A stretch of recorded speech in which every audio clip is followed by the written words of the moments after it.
With occasion of the 40th anniversary of the WMRA World Mountain Running Association, we are sitting down here today for an informal chat with the present, the past, and the future of mountain running. And we are pleased and honored to have today with us 3 different nationalities. We have Naomi representing Great Britain, we have Joseph from the United States of America, and we have Jonathan from New Zealand. Hello guys, how are you doing, first of all? Good. How are you doing? Great to be here. So the idea that we have been discussing with them offline already is we would like to know their perspective into how the mountain running sport have developed, in this case, in the last 40 years since the creation of the WMRA, through the eyes of 3 different perspectives. In this case, we have Jonathan with us, ex-president of the WMRA, multiple times world champion. We have also Joseph, who is still running on the elite level, also multiple times world champion. And we have Naomi as a new talent that has had in the last years very promising results. So Jonathan, just in one sentence, I know it's a difficult question, one sentence, how do you see the development of the sport from the times that you were still world champion until today? Yeah, it's changed a lot. The sport has really developed from, I guess, something that people did for fun, and then now has become a professional sport where people can earn money from mountain running.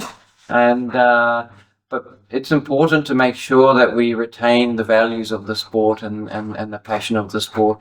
And when we go to mountain races, we still find that the races are organized by local people. We organize races in the mountains. But there is now, today, I see a much more professional element coming into mountain running.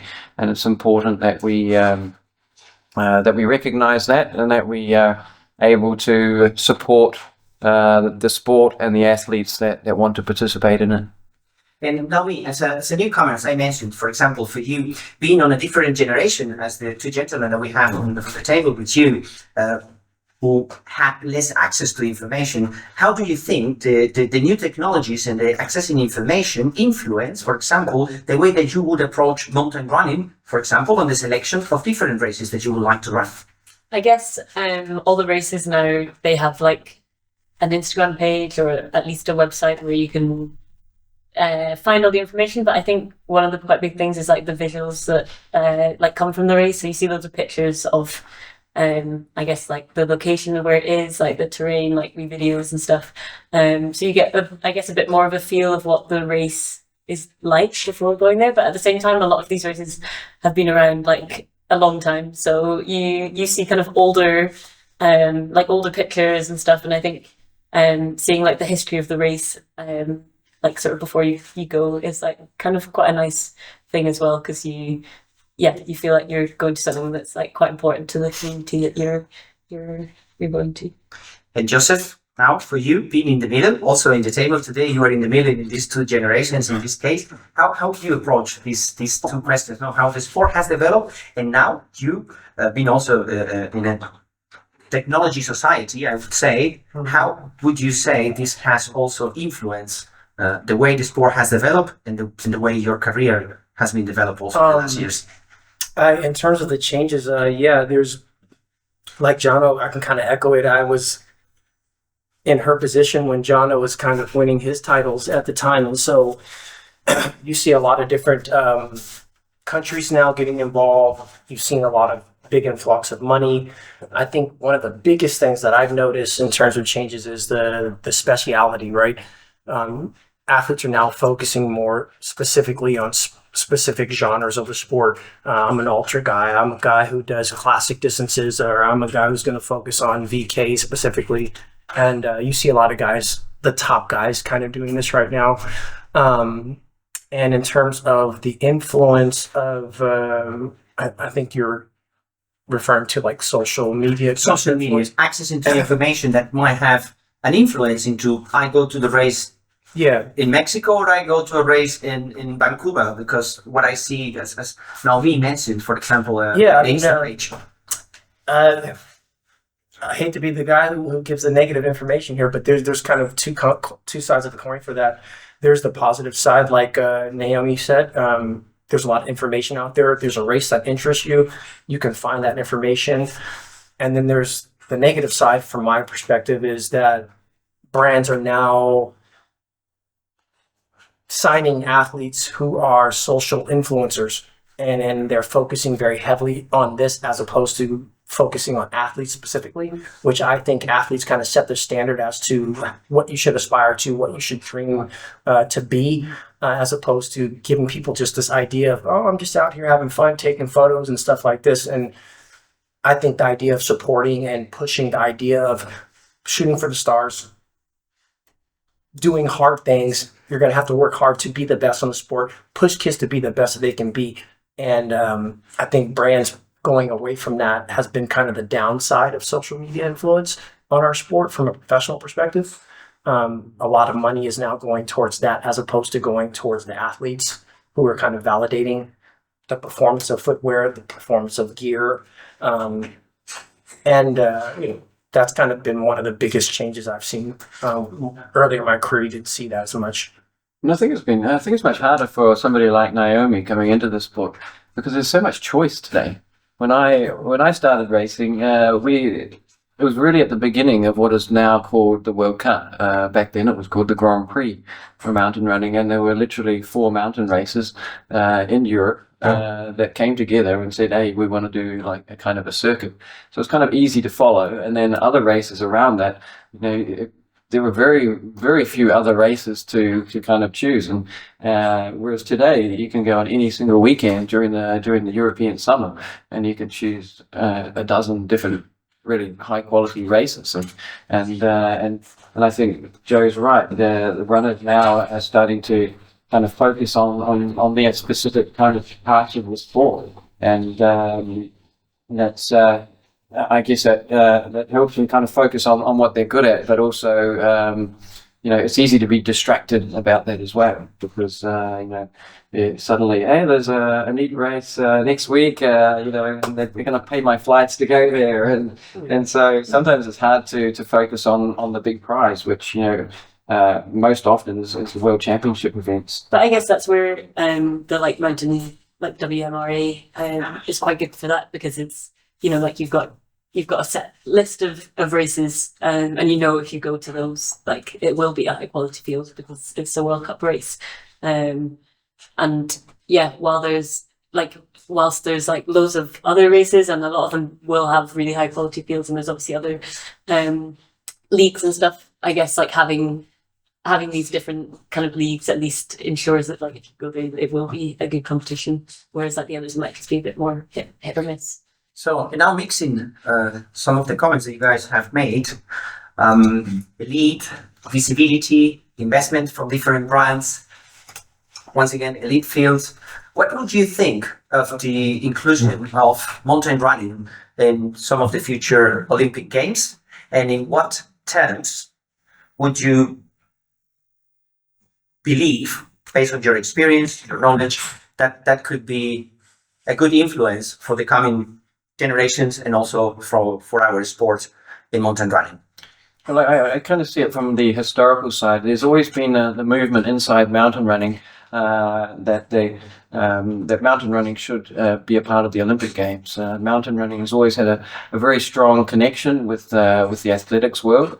We are very close to world athletics in what we do, and the logical kind of next step would be to work towards mountain running in the Olympic program. So it's kind of always been there, and it's always been a positive thing for mountain running to do.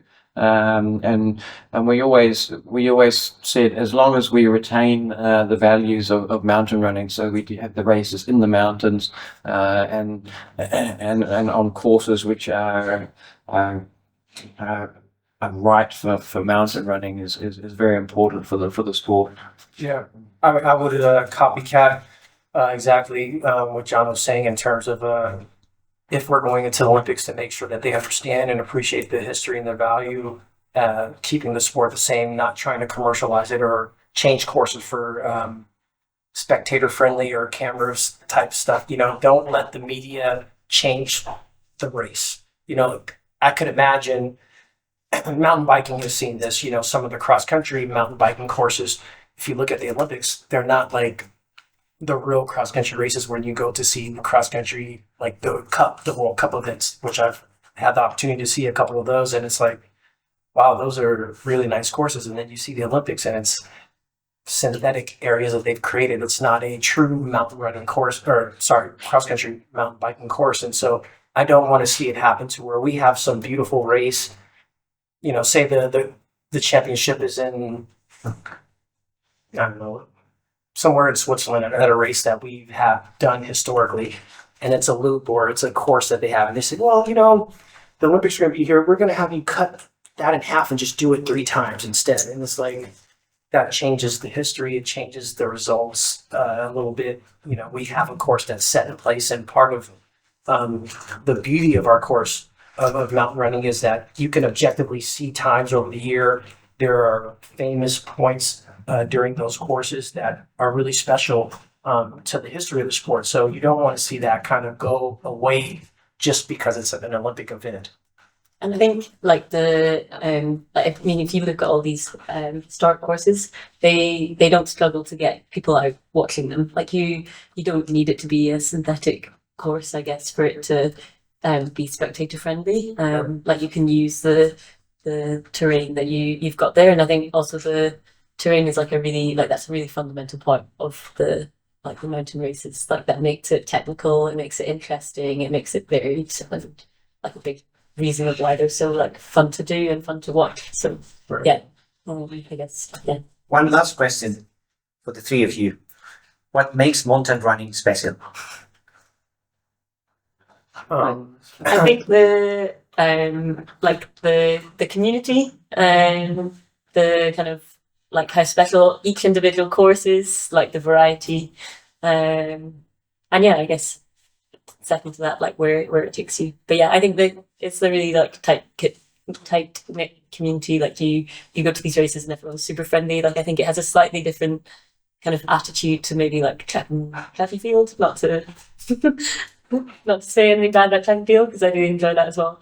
But yeah, I think it's just a very inclusive kind of community. Anyone, I guess, as a newcomer, like you said, you're kind of welcomed with open arms.